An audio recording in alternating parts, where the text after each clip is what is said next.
if I'm a player that doesn't play in MLS Next or ECNL, one of these higher level leagues as considered by the U.S. soccer pyramid or whatever we call it, does that affect my recruiting chances of playing higher level Division One soccer?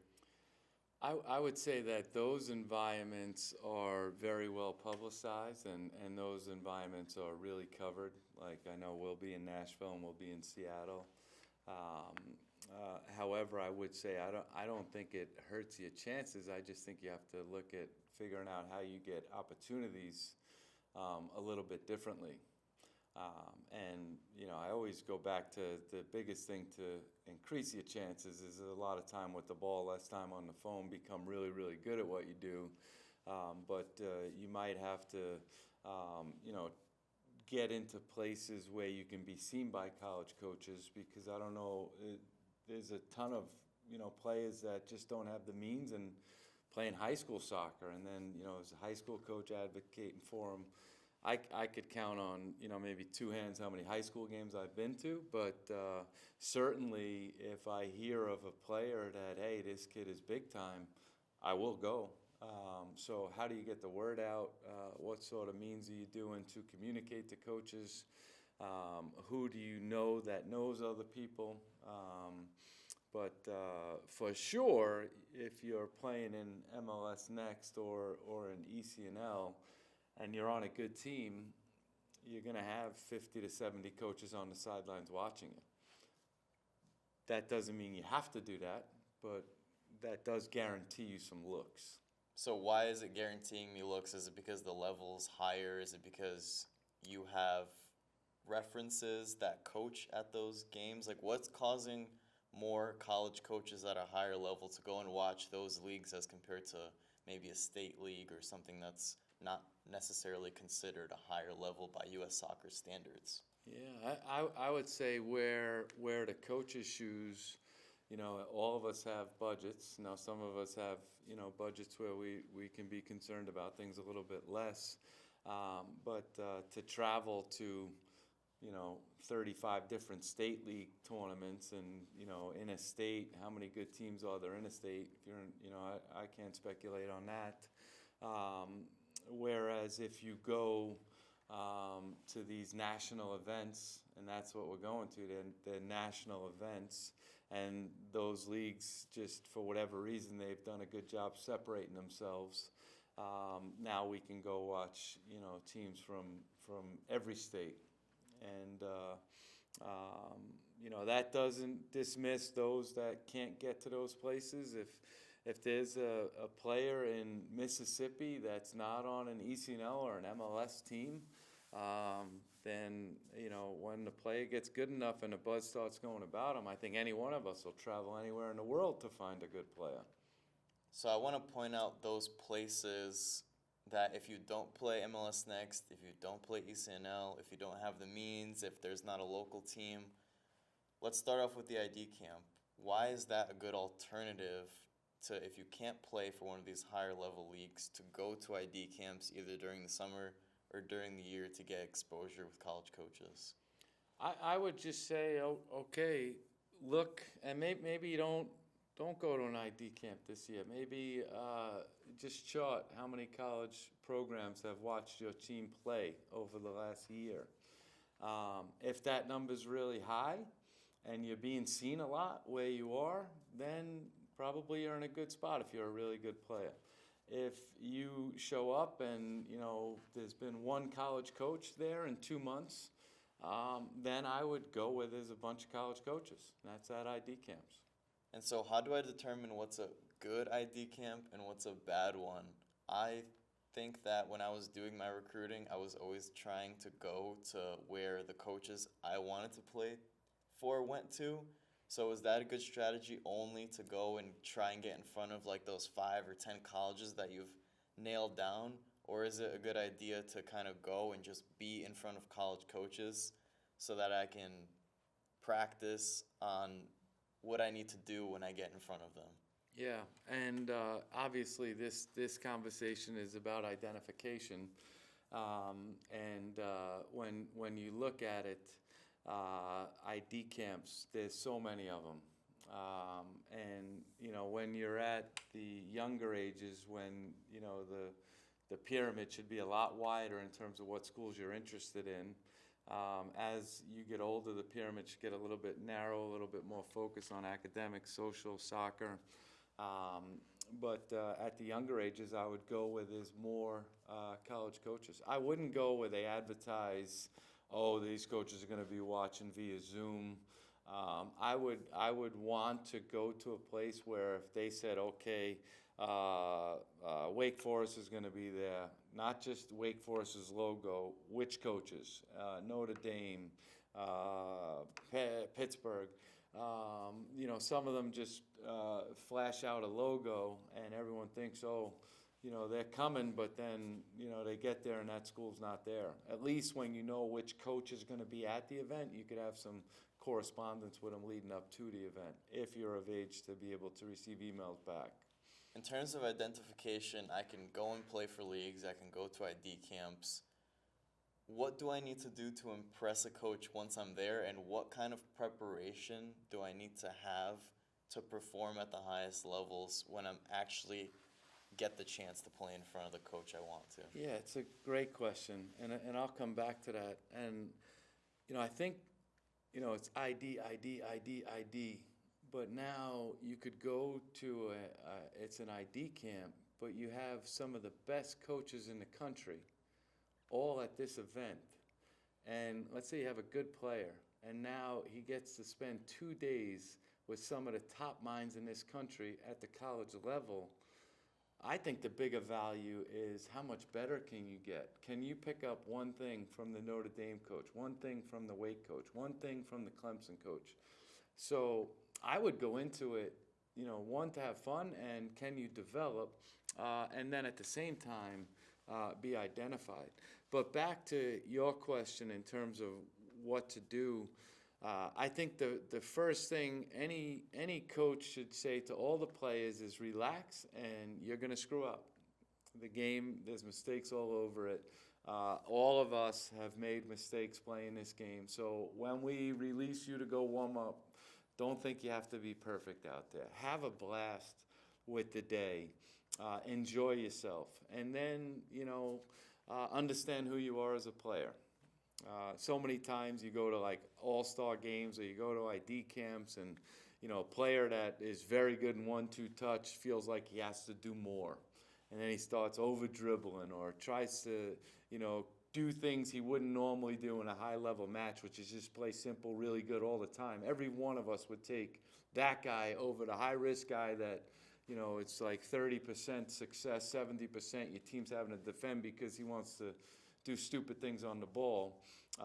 So know who you are as a player. Know what your strengths are and try to play within those strengths. I want to really break down the process from the time that you start. So we've talked about this before, but is there a value in starting when you're in 8th grade before you're even in high school? And what's the value? I think there's a huge if I had young kids, it would be get out to these events. And back to what I said earlier, to spend 5 hours in one day with Bobby Muse from Wake Forest. You ever see Bobby Muse at a camp? It's like his Wake Forest. Anything Bobby does, it's at the same intensity. Now, obviously, he's got to tweak it because he's got really good plays. He's got to maybe add more free players, but he is going to make sure when you spend time with him, he's trying to help you get better. You may not like everything he says, but he's going to help you try to get better. But now this 8th grader has been around all these people he's in awe of, so he starts to get comfortable being uncomfortable. So I think the earlier they could start, the better. And if a player in the 8th grade level can play MLS Next, ECNL, where these college coaches are going, should they do it that early, or should they wait until they know, okay, I can get some exposure, I'm good enough to get the exposure? Yeah. I just hate,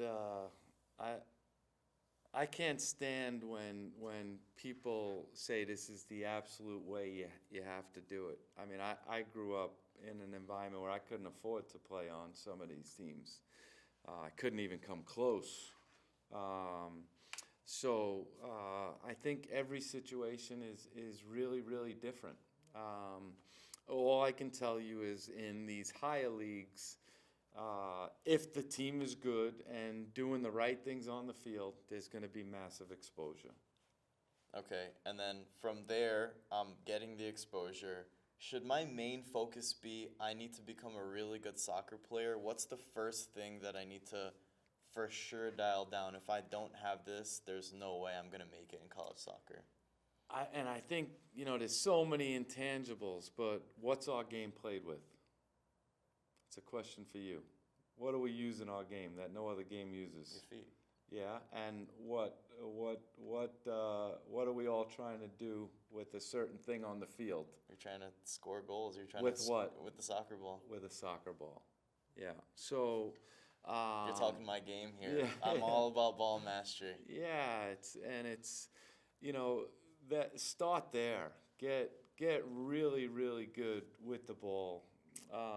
With if you can get both feet good. Now there's plenty of left-footed guys that their left foot's good enough. But get as good as you can with the ball, with your first touch. Like so many times I go out to the field and it's like watching a mom with an untrained dog, like the dog's taking the mom on a walk.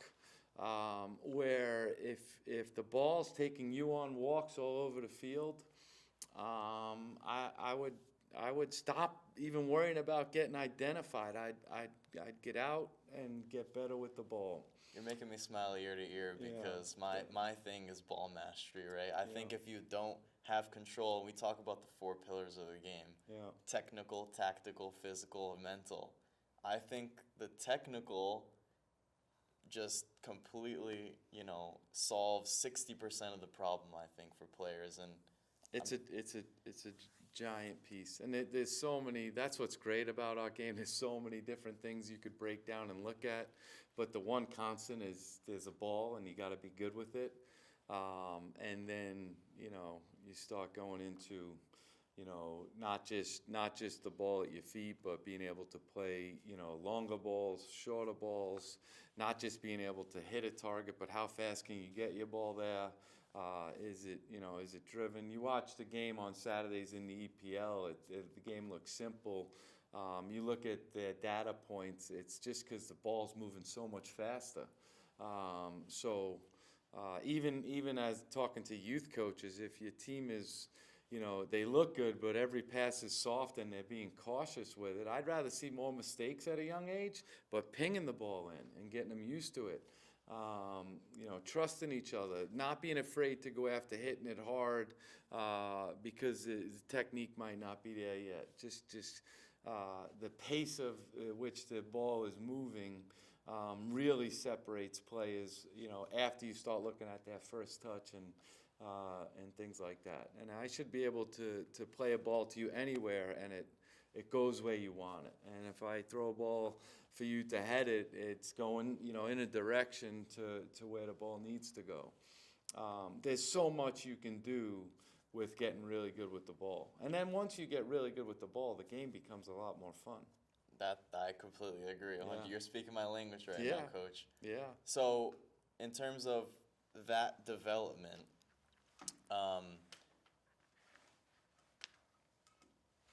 once they've gotten that down, when they're being identified, at the event, at the camp, at the showcase, how quickly do you want to see, okay, this player can play with the ball, now I need to look at everything else? Like, how quickly do you want to kind of identify that, and how quickly can you identify that, seeing? Fast, really fast.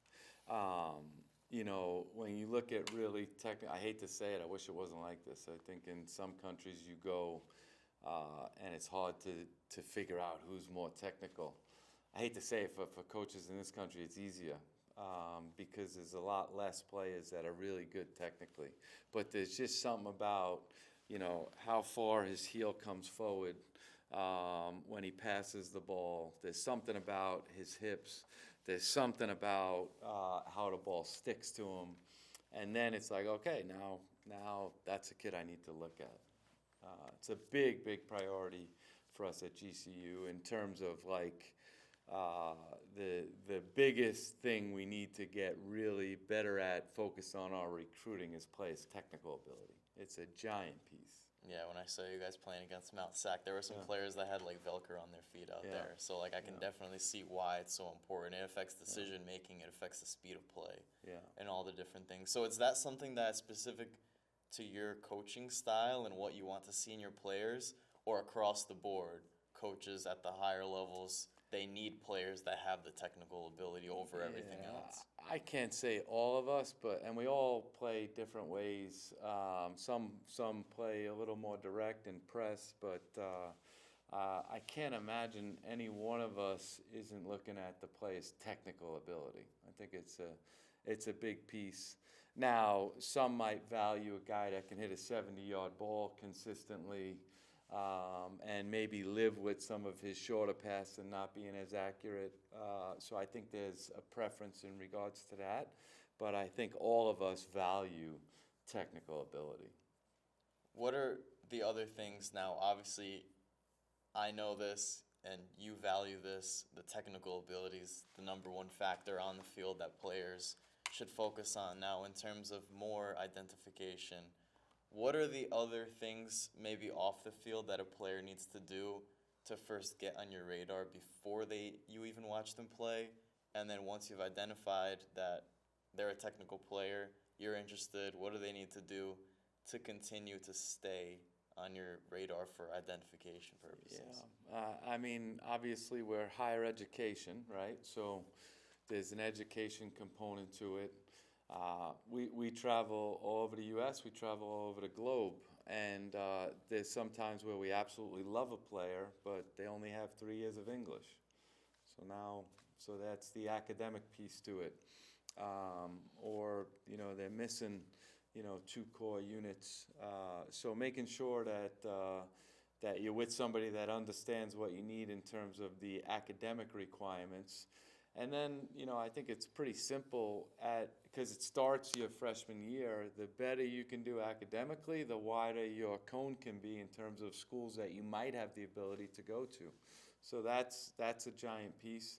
Obviously, the social media piece is giant right now. Are you promoting yourself in an environment that'd be conducive to the culture of the program? Or are you, at the beach with 35 solo cups and, 3 fens passed out on the ground? And, so I would make sure you manage your social piece of it as well. Yeah, so being all the way around, because I mean, a lot of players talk about, the pro level. I need to get to the pro level, and Yeah. I don't know if college is the best approach to go there first and then go to the pro level. I mean, I think to get to the college level first, you need to be so well-rounded as a person and a human being, not only a soccer player, that just prepares you for everything else. Like, do you see that players that you're recruiting are already kind of have those habits instilled in them before they even get to the program? Yeah, I do. Now, obviously, they're young, so they may stub their toe here or there. But for the most part, when they get to a good level and they're serious about what they're doing and they actually want to be a pro, they don't just raise their hand and say it. They're usually pretty disciplined. Even to the point, like, we wear a lot of, devices to track loads and things like that. Those are more to not overwork guys. I don't find myself coaching work rate and doing extra too often. So we've identified if you can get on these leagues, 8th grade, and beyond throughout your recruiting process, obviously that's a big help. Now, 9th grade, 10th grade, we want to obviously keep that technical ability, make sure we're really good on the ball. Now, what are the things in between when you're getting to the 10th grade, 11th grade level, when coaches can finally start reaching out to you? What should players already have prepared for when that communication can come in? Sure. I think most of them, and I want to go back to like the leagues, because I'd hate to be a mom or a dad sitting there listening to this and they just can't provide that system for their kids. There's definitely still ways to get to the highest level if you don't have the means to play in those leagues, for sure. But in terms of players, I think most of them already have a YouTube page set up, and I think that's helpful. I think to put on your YouTube page a couple full games where they're happy with their performance. If they have the means, I think most kids now can identify when they touch the ball, even in a 90-minute game. Take the time to do it, but then not just a blanket highlight video. Oh, I scored a goal. If you're a center back and you scored a goal on a restart, yeah, we want to see that. We'd love to see goals, but as a center back, look at like the things that are important for center backs. How good are you in the air? Where is your heading going? Is it going where you want it? What's your turnaround speed? To turn and run. So you're breaking down your defending, you're breaking down your attacking, you're breaking down your passing, but your short game, your long game, and you just put it, in a pretty prioritized but smart order, and don't think it has to be too long. And then you could follow up with clips, in game, reinforce your ability in the air with one video. Reinforce, your ability to play under pressure out of the back. Create topics that make sense for your position. And throw different videos up. They're all on their phones, so take 5 minutes, go to AI, figure out how to do a highlight video, and do your highlight video. And put more video out on your page, but make it organized. Wear a coach's brain and say, okay, a right back, I know I love my right backs to attack and get forward, so break down those areas. Yeah, you attack and you get forward, but you have 2 assists on the year. That tells me we got a problem with the end game, and what's the production out of all of your work in terms of points. So, your pullbacks, your chips to the back post, your balls driven across the near post, your 1v1 abilities. So, break it down. Okay, so I'm a player. I've got all those qualities in my game. I've broken it down how you want to see it with all the, right back getting in crosses. I'm getting assists. I've used the AI. I figured it out. Now, how do I get you to watch my stuff? Yeah. I think with the emails, I know when it comes to us, I have dedicated people on my staff that look at videos, and when we look at a video and we like it, then we're gonna go watch that player. So the video won't get us to say, okay, come to GCU, but it'll get us to get GCU to come watch you. We're not gonna take a player just off of a video. But the video piques interest. If the video is not good and wrong, it actually takes you off our list too. So I'd be pretty clean with how you go about that. And then, know the rules too. If you're in 9th, 10th grade and I can't respond to you, don't get upset that I haven't responded to you. That's just the rules that we have to work with. But if you're going to an ID camp with 10 coaches at it, I know when I go to an ID camp and someone writes me, I'll be at your ID camp, they send it, I have a folder, Atlanta, totally about it. Goes in the folder. On my way there, I'm watching all the videos of the players that communicated to me prior to the camp. Have you ever gotten where you've never watched a player, he's come to the ID camp, he said, hey coach, I sent you my video, and then you sent him the video after, and then some communication has happened? For sure. Yeah. Have you ever gotten where you didn't want to look at a player, then you saw him in person, then went to look at the highlight video? I mean, when we get the videos, we have someone in the office that's looking at all of them that come in. Okay. Now, if they're 40 minutes long, we're not watching 40 minutes of it. I tell you that. And then it's also the bio attached to the video that helps a lot. What gets you to watch a 40-minute video of a player? Not much. Yeah, I'm not watching too many 40-minute videos unless this is a guy that we're close to making a decision on. then I'll watch a couple matches. I probably have seen them a couple times as well.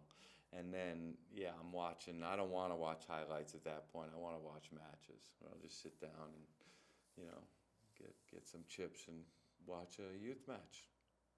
During the ID phase, how many times should a coach watch a player, or how many times is a coach watching a player before there's some serious communication in terms of let's get you on campus here? I think it all depends.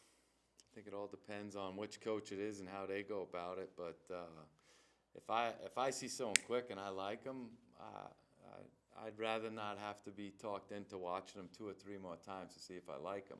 Now I will follow up and go watch them, but I move pretty instinctively where if I really like someone and I don't drag my feet on it, I'll try to get them to campus. So there's no set amount of times you want to watch a player where it's like, okay, let's get to campus, let's see if you even like this place. Yeah, I would say that's different for every coach. But if you're of age in your junior year and we watch you and we like you, we'll try to get you to campus. Now, in saying that, we're watching the 16s in Seattle, watching the 16s, which is 15-year-olds, sometimes 14-year-olds playing up. So these are 9th, 10th graders. So they're getting on our radars early. And I think, when we're really thorough, we're pretty good at looking at the juniors we want to look at. And, we look at them in their junior year and bam, we like them. Yeah, come on. But there's been plenty of times where I've gone to a field to watch this player and I'm like, man, I need that guy. And then, we move quick on that.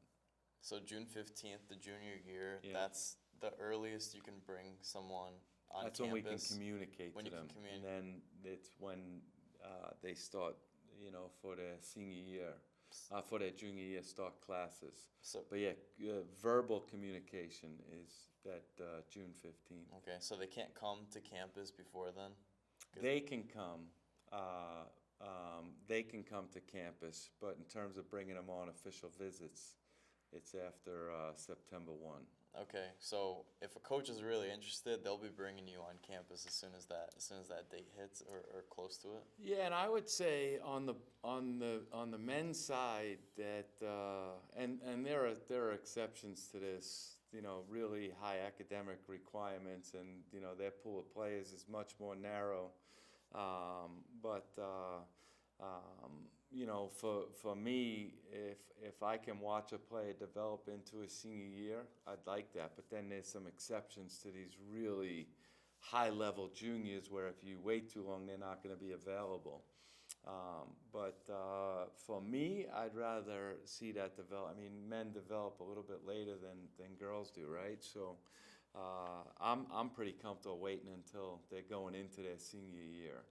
Really, I've talked to a couple coaches out in New York, and they Yeah. told me that they recruit 2 years out. So Yeah. if you're, they're only really looking at freshmen and sophomores, which is crazy to me. So you're keeping spots open for later seniors and things like Oh, that yeah. to watch for development. Yeah. So is it For ever sure. too late to get recruited to a high level If you're a program? good player, no.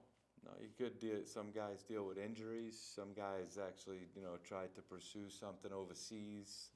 So many different scenarios. But we're definitely not going to turn away from a guy just because he was in his senior year. I personally think players should pause a little bit. In terms of like what's their physical development. Sometimes these kids are, national team players at 15 because they had their growth spurt and they're far more athletic, and then they overshoot and then they get somewhere, and their best part of their career was when they were 15 years old. Just because, there's a lot that happens in terms of the maturity physically. And that happens at different stages, So for me, I'm comfortable pausing because we have a pretty big global network where it's not just U.S. So sometimes we pause a little too long and lose out, but sometimes we pause and it works out really well for us. So given that it cannot be too late, just starting early, do you think that might just give you a better chance to find your best fit because you have a sure. longer time? And Yeah, I personally wouldn't want to be a senior sitting here right now, going into June, when college soccer kicks off August 4th or 5th. Um, you know, that's not a space I'd like to be in. Then you look at, you know, over 3,500 kids in the transfer portal, and 2,000 of them haven't found homes. Um, so the earlier the better for sure. Yeah, that's why I think, like, if you look at the transfer portal, it's an option and it's great, Mm. but having to switch, having to move somewhere else, having to see if you can even find an option. I mean, like you said, there's more than half of those players that entered. They don't have anywhere to play right now. Yeah, it's a small population that enters the portal and gets a home right away. It's, you know, the quality's, you know, really there, and bam, they get picked up. I even wonder if maybe a coach told that player to go in the portal because he was picked up so quick. Maybe that's happening. Yeah. I think it might be. There's a lot of backdooring going on. You know, you look at some college coaches, and at the end of the game, they're hugging your best player, or as soon as the game's over, they're calling the handler of the player. The game has gotten a little bit ugly because of the transfer portal, for sure, for sure. Um, but then there's that population that will go in the portal and they won't hear a beep. They're done. They're out. They jumped in the portal and they're not going to find a home. Where if they just sat put and maybe just kept fighting, things would have got better there. They go in the portal, think it's going to be greener somewhere else, and now they're out. Yeah. So be careful. Did you have a value for the transfer portal this year? Did you guys pick up any players or keep spots specifically for the transfer portal, or? Yeah, we did, and we did pick up some good ones we're excited about. Good. Yeah. So do you focus more on, you know, bringing in the freshmen as opposed to the transfer portal? Do some coaches actually prefer to pick up transfer portal players? I think there are some that just purely take transfers nowadays. I personally like to have a balance. You know, I think having the 3-4 year guys helps a program. But there are certainly some places that just thrive off of building a brand new team every year. There was a question that I saw from a parent online that said, you know, I want my child to commit early because they have the interest and we like the school, but we don't know if the coach is going to stay for that long because they were freshmen in high school and the coaches asked them to already like verbally commit, but they didn't know if the coach is going to be there for the next 8 years. So should there be a focus on that as well? Yeah, that's a great scenario. Good problem to have, right? You know, I've been asked plenty of times how many years do I have left on my contract, and then a good second question is there a buyout to your contract? Then, you know, I'd also look at the coach, and if he's got, you know, 3 kids and they love if they're playing on youth teams, or the wife loves everything about the area. You know, you could pick up on, hey, this looks, you know, Chad Riley at Notre Dame, he keeps winning. It's gold mine place to work. His family loves it. He's staying, right? Other places, you know, you might say, oh, that's a really good coach, and he's there. He might be leaving.